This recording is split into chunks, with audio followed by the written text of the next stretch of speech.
our YouTube WNSTV channel on the live stream. You can check that out. Of course, anything you miss here, you can find in the Buy a Toyota Audio Vault 24 hours a day from your mobile device from anywhere you are. Now, I took a couple days off.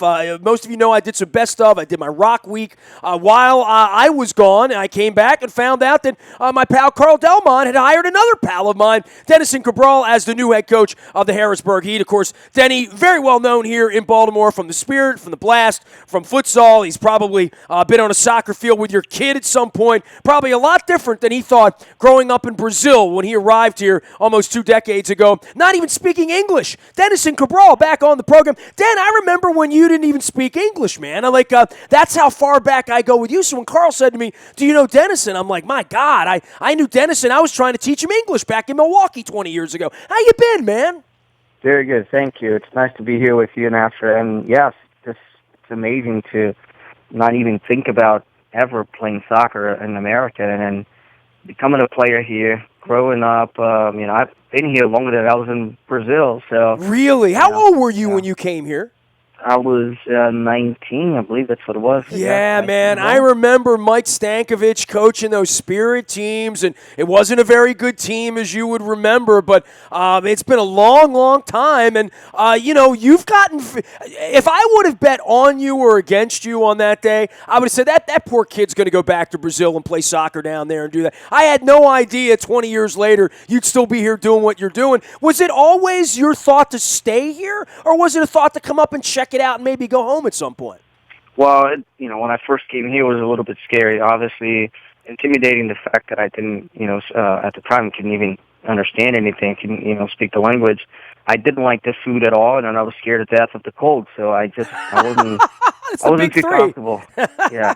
Well, you didn't look comfortable at that time, I must admit. I always tell you this, and I'm really proud of you and having known you all this time.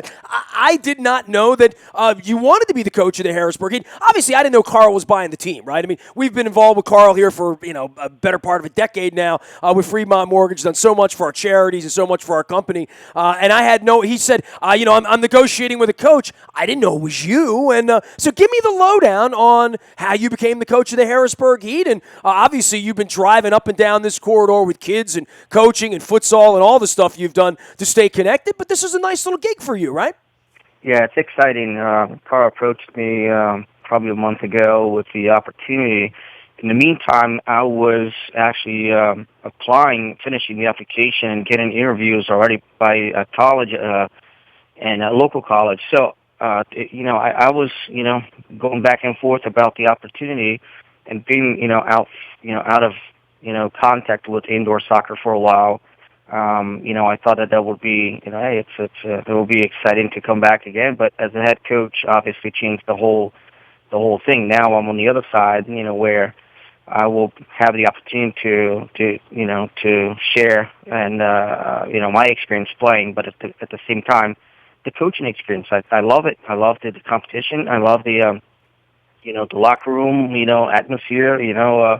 I like the excitement indoors. Always giving everyone, the close games and the tight. There's a lot of action during the games and the traveling. That stuff I miss a lot. So I wanted to go back and get myself involved with that. And Carl's such a nice guy, and his approach, it's just something that I'm very fortunate and very honored to be involved. He wants to change the face of the team. I know exactly. I have a good idea of, what's going to take, but I know exactly the history of, the Harrisburg Heat, with the tremendous, years with success in indoor soccer. Yeah, you went up there many times, and I saw you up there many times up at the Farm Show Arena where that place was kind of electric, right? I mean, they had a hell of a fan base up there at one point, right? Yeah, we remember going to Harrisburg or going to Philadelphia. It was always, tough games between the Blast and then those two organizations. So Carl has a great, approach. He's, positive. He's involved in the community, and then he's willing to take this on his own hands and then get it, a major change. So one of the things that I wanted to make sure people understand is that, in the past, the situation, with the organization wasn't really, the most positive one as far as, the whole setup, it was just 2 practices a night. Players making really, really not that much of money, getting paid per game. And they're competing against teams like the Blast and Milwaukee Wave and, Kansas City and all those other organizations that have full-time players practicing every day. And, so then when I first heard about that, I felt bad about, the whole situation. Carl's coming in with the approach of let's be professional, let's practice every day. Let's make sure we're bringing in a couple, star players. We were looking at some players overseas that wanted to come and play. Some big names in the league that actually, wanted to be part of this. So we're excited about building this new face of the Heat. What have you been doing lately, man? When's the last time you played for the Blast and played indoor? I believe it was in 2010 or 11. I'm not really. So it's been 5 years. I didn't know if it would have been 3 or it would have been 8, quite frankly. So, in the last 5 years, I always associate you with futsal, right? And it is a unique game, right? It's something that you're trying to grow, and it's something you've gone back and forth with Brazil and really all over the continent, quite frankly, promoting futsal. Tell everybody about that and your work there, because your heart is there, obviously, right, to some degree. Yeah, I got myself heavily involved with the futsal when I opened up my own business, my U.S. Futsal Academy in Millersville. 10 years ago, we created the DCFA, the Dennis and Cabral Futsal Academy. We coach the little ones. We compete everywhere in the state and competing everywhere in the region. And now we're traveling internationally as well. And we're going to tournaments now in Florida. We're going to Kansas City, going to California. We go to all different places to play tournaments and represent our state. But, at the national level, I had opportunity to play for the national team with a few tournaments, the World Cup, the CONCACAF, the Pan American Games, and travel in a couple other countries. So my experience with futsal here in the U.S. was, it was amazing. But everything started in Brazil. When I first came to America, I was a professional futsal player back home, and then I wanted to experience the soccer here in America. But, got heavily involved with the coaching, the youth futsal and doing a lot of, things in the community. And, I have another job as well as the technical director of Maryland United, the old Free State in Bowie. Sure. So, direct to the 9s and 12 girls, and I coach U12 girls. So I enjoy a lot getting involved with the little ones. Those are the ones that I feel responsible for, teaching them the first steps in the game and making sure that they have the passion. They develop the passion for the game, and they learn it the right way in the first steps. And it makes my day to see a kid smile and they like the game and wanted to play it. And this whole thing, it drives me really, I just love it. I love the excitement with those little kids. But now they changed the whole thing. Now we're gonna have to deal with the big ones, the big shot ones. Dennis Cabral, longtime Blast and Spirit soccer player, and, of course, local futsal academy man, as well as a coach of the Harrisburg Heat now, joining us here on WNST. I've known Denny for a long, long time coming over. And, for futsal, the first time I ever heard about it was from you. Obviously, well played and well known in Brazil. I would think over the last 2 decades, when you came here, was anyone playing that game? Well, not as much. I remember I used to travel to California to go to the national tournament, which was a tournament for the weekend, which it's not a normal thing in any other country in the world. The national tournament, it's been just played like a league here. You played over the, 3 or 4 or 5 months. And, in here I heard about, hey, they have a national tournament, and it's from Friday to Sunday. I'm like, how you play a national tournament in 3 days? But anyway, so I started getting invited to play for a team in California. They will travel me out there for the weekend. We play the national tournament. We come back home, and then we do national champions or whatever. And then so I got to know, more players, more coaches, and more organizations. And I said, wait a second, this is what I've done in the past in my entire life. And I grew up playing futsal. I'm gonna start from scratch. I'm gonna get myself involved, heavily involved. So I opened up. I was a part owner of a facility in Millersville, and close to Serrano Park area. So we opened up a facility, 2 courts, and we started a league. We created this massive, league. We had over 400 teams playing in the wintertime, and then it went from there. Well, I tell you what, man, the new coach of the Harrisburg Heat, you got your hands full. When do you get things kicked off there? And tell me about taking the gig and maybe going up to Harrisburg and trying to create something up there that was created here in Baltimore. I've said this to Carl many times. Now you're going to try to beat the Blast, right? I mean, which has been a very difficult thing to do. Ed's run a pretty nice operation there for a decade and a half, right? Yeah, the idea, is to put a good product on the field. When Carl approached me, my whole thing was, Carl, I'm in it with you. I like the whole idea, but we need to think big. We have to think big, because otherwise it's a waste of your time, waste of your money, and then wasting everybody else's time. We wanted to put a good product on the field. That means we wanted to bring good players, experienced players. We wanted to practice. We wanted to compete. I don't care if it's a Blast. I don't care who that is. We need to compete. We wanted to be out there and compete for the championship. Why not? Otherwise we're wasting our time. And so we're looking forward to the tryouts that are coming up in the last. We're going to be announcing that officially sometime very soon. But we're looking at the tryouts. Will be in the last 2 weeks in August. One tryout's going to be in Maryland. One tryout's going to be in Pennsylvania, and the third tryout in the second week in September will be by invitation. So we'll bring it in. The kids, the players that are, the top players for the first and second tryouts coming in the third one, with some of the players already signed by then, and we start the season in October. Training in October, first home game November the 12th, and the season goes from there. But definitely excited about this whole opportunity. We have the name of the assistant coach is going to be announced very soon. We're already in the process of finishing the contract with him. And it's going to be exciting. All right, man, so now we come to the bad news. I mean, the futsal, the kids, the life, the happiness, all that good. Then we have the Brazilian national team that we got to talk about right now. You and I have gotten together and watched a lot of soccer over the course of time. So you can Google us and find us watching World Cup games together a number of years ago. What happened to Brazil and the Copa? Were they just not interested in coming up here and playing, or what? Well, Nestor, I'll tell you honestly, I feel that, that was my first time ever watching Brazil playing, live. I went to watch Brazil against Peru, and we drove all the way there. We drove back right after the game, and we had a blast as the experience to watch a professional team, watching the national team, watching my country. Were you wearing your Brazilian jersey at the game and all that? Right, I was all dressed up. I was, hey, I'm a fan. And you were with your people, too. There's nothing better than that, right? It was awesome. We went there with my girlfriend, and, we had a blast. Obviously, not the best experience as far as to watch Brazil getting beat by Peru, which, should not happen, and it happened the way that was embarrassing, to see a goal, the team getting kicked out. And you drove all the way to Foxborough to see this, right? That's correct, yes. And then, a handball goal against Peru, it didn't give me a good taste, about my first experience watching Brazil play. But again, you know what? That's what and you know better than a lot of people here.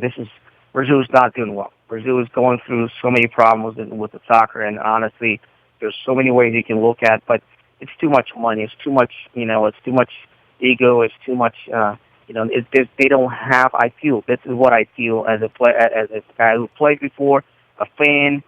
They don't. It's not it's not exciting anymore. They don't want it to be on the national team like it used to. You would get a call for the national team in the past. It was just like, Jesus, I'm on the Brazilian national team. It's something awesome.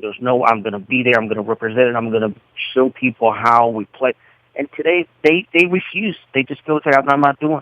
I'm not going to go. I don't feel like I have a personal problem. I have this. I have that. I'm not going to Copa America. I'm not going to go to the U.S. I'm not going to. Are you serious? And then they go and watch them play. To me, it was just like, you don't deserve it. Get out. Let me watch Argentina. Let me watch, wherever that is. Let me watch, Colombia. Let me watch those teams that they show, the passion. Those guys don't respect Brazil anymore because they should not be respecting Brazil the way they're playing anyways. So it's just, it was. You didn't even mention Chile. You can't even acknowledge them at this point. They were the best, right? I'm telling you, it's beautiful to watch those guys in Brazil playing the Comebol. And Brazil didn't even qualify. It's not officially Brazil qualified for the World Cup yet, so they're still fighting. And honestly, the way they're playing, the way Chile's playing, we have Peru, Chile, Uruguay, Argentina, Uruguay, Paraguay. Those guys, they're taking the game to the next level. They wanted to be in the World Cup. And Brazil was just like, we get there, don't worry about it, we'll be fine. Now with a new coach, God bless him, good Hey, luck man, to even him my because, Venezuelan brothers played pretty well in the tournament, oh my right? God. They Yeah, did. because it's a different approach. Those guys they have the pride, they have the respect, and I think that we lost that. We lost that, and then there's no watching anymore. The jogo bonito, the nice, it's one or two players once in a while to come out and make a move or two, and then play with the Brazilian flavor. That doesn't exist anymore. It's not showing anymore on the field. So it's really, hey, you know what? It's just another team. It's not like, oh my God, we're playing Brazil. The other national teams don't think like that anymore. It reminds me of the Yankees, right? The Yankees used to be the Yankees. Now they're just the Yankees. Even though they've done the Orioles dirty early in the week, it's just Brazil used to be something special. Now it's not anymore. And I don't know what that's going to take, but obviously the culture of Brazil is all about soccer. And the Olympics coming up, there's going to be a lot of focus on that. And I know all the political turmoil. But on the pitch, most of my lifetime, Brazil has been the favorite, if not a favorite, and it looks like all the power has moved to other places in South America. Yeah, it's just I think Brazil today needs, it's going to be a lot of pressure playing the Olympics. Almost honestly think that it's going to be the same pressure they had on the World Cup, and playing home, and then hey, never won a gold medal, and it's the opportunity now to step up a little bit and then show how much that we're willing to change that. And hopefully the coaching staff, the new players coming in, the new faces coming into the Olympics, they can show a little bit of, energy. They can show a little bit of, pride and respect for the jersey and go out there and start changing this whole thing. Denison Cabral, the new coach of the Harrisburg Heat, of course owned by our pal Carl Delmont and Fremont Mortgage, joining us here to talk some futsal, talk a little soccer, international soccer. I must admit this to you.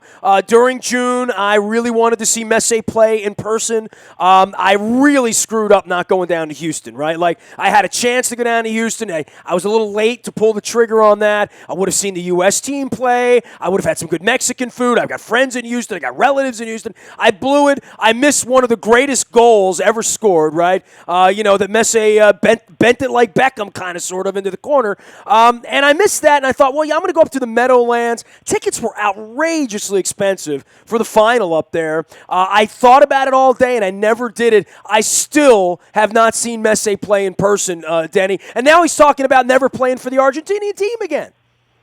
Yeah, there's a lot of drama going on out there. That's, honestly, it's not, it's off the field that I can just imagine the pressure that, best player in the world, get to the national team, and his performance it's not the same. And when it is, just like he plays for Barcelona, they can win if they come short.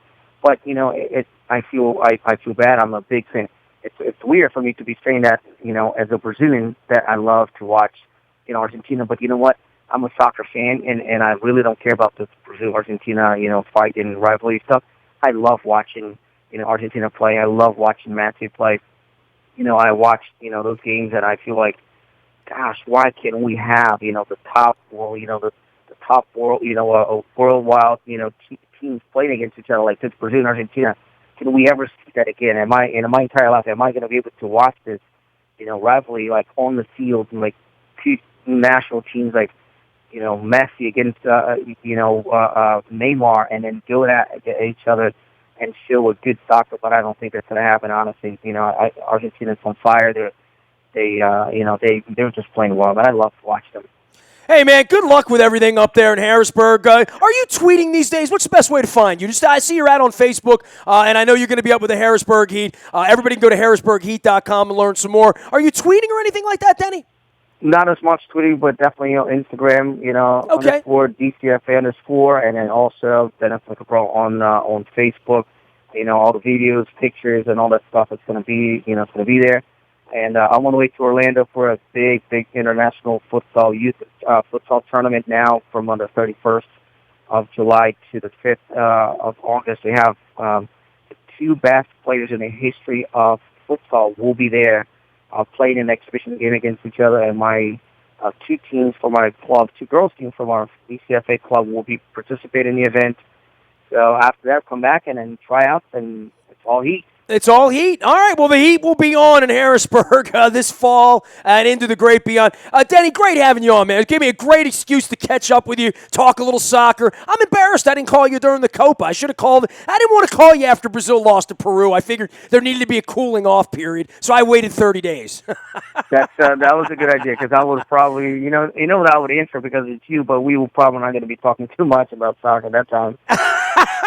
It was a long drive home. Hey, I've had a couple of long drive homes from Foxborough as well, but I've also had one really good one after you won the championship game up there. That was the first time ever driving that far, and then to watch Brazil, and then oh my God, it was a lot of coffee, a lot of Red Bull on the way back, and just pissed off the whole drive. So. And you're still waiting for them to score their first goal, right? Oh my gosh. Hey, Denny, take care of yourself. Congratulations on the new gig with Harrisburg, man.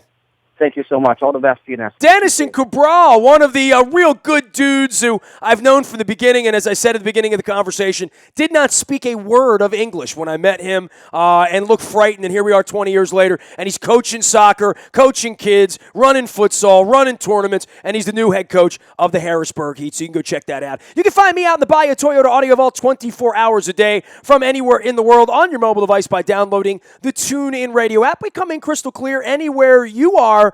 We are WNST.net, AM 1570, and WNST Taos in Baltimore, and we never stop talking Baltimore sports.